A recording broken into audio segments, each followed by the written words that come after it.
Okay, the next candidate for South Carolina House number 37, I don't know if she's here, Donna Hicks.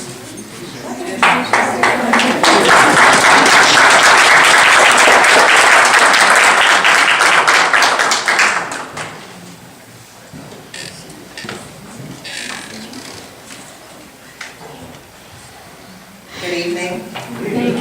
I'm glad to be here. My name is Donna Hicks, and I am a minority. And I own a minority business.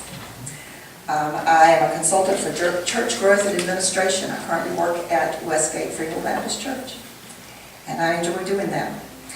I love the opportunity to be here to talk about minorities, because I believe that's very important. And I absolutely bring a lot of experience to this area. I know exactly what I'm talking about. I have a 4-year experience with a church in my district, Spartanburg Baptist Church. I love that church dearly. I was there when their pastor died several years ago, Reverend Durham.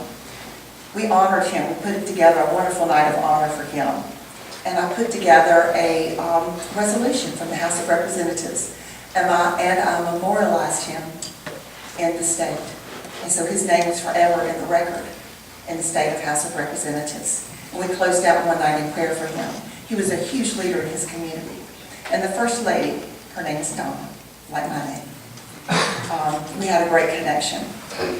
I cried over his casket. I worshiped with my friends. And now I have seen the Lord grow and bring a new minister to that church. And it's a wonderful church, a wonderful environment.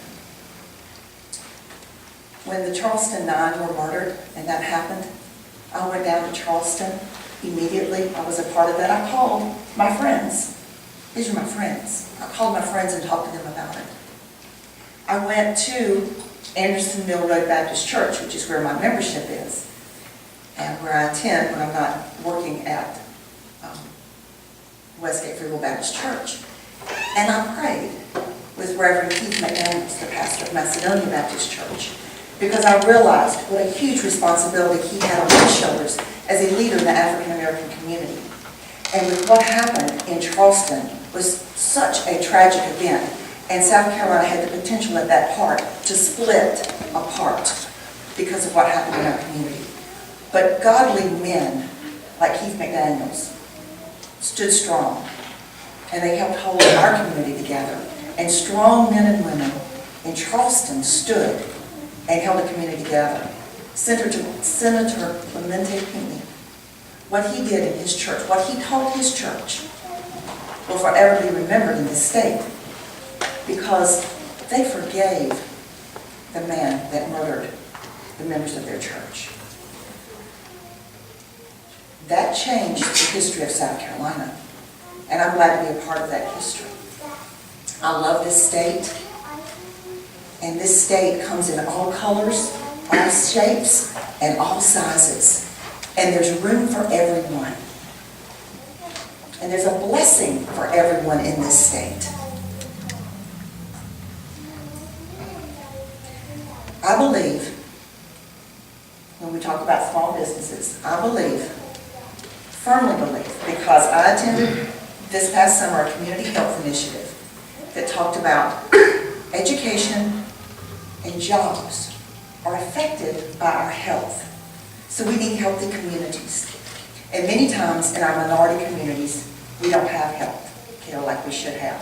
And the Inman area has a very low amount of help. We are underserved in that area. And so I have been working for about a year now with Regenesis and Dr. Hilton Perez, a good friend of mine, and Isaac, who does community outreach over there. And we're working to bring Regenesis healthcare to the Inman area. And this Saturday, we're having a huge program like they had over at not Macedonia, Mount Moriah, this past Saturday. And we are doing a big health fair on this Saturday coming up so that we can show support for our community. We're going to have free eye care, free health assessments, free hearing. We have insurance companies showing up. We have the fire department showing up. People are going to put, if people want, they can get a free what do you call those little things?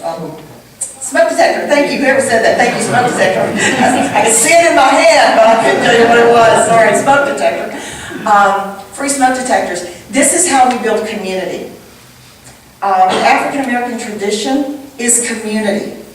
Because at one point, that's all that community had, with each other. And it's time that that's part of the past. And I have spent, since I've been elected for 4 years, reaching in to every community in my community and working. That's important to me, and that's who I am. This is not a campaign speech or something that I've just done.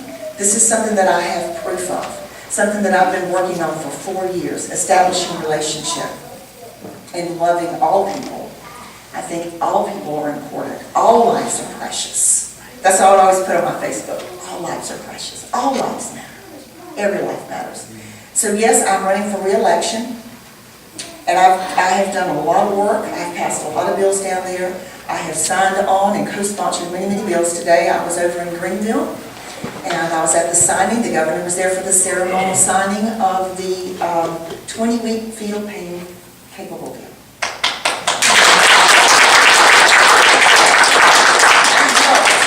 I helped push that bill through. I worked very hard. I stood up in the well as a freshman, which freshmen usually don't do, but I stood up in the well as a freshman, and I fought for the life of the unborn. And so today, I got to see the fruits of that labor. And I thank Wendy Nanny, because she's the one that sponsored the bill, but my name was right after hers. I was the co-sponsor, and very proud of the work that we did on that. A lot more that I've done, and I'm not through. There's a lot more that I want to do, but I'm invested in my community. I love my community. I've proven that. And I want 2 more years. I'm asking for 2 more years. Anybody that's in House District 37, 2 more years for me to continue doing some of the wonderful things that I've been able to do in the House of Representatives and make our community stronger. Stronger families make stronger communities. And I think it's very important that we understand that and we work with that in our communities. Thank you.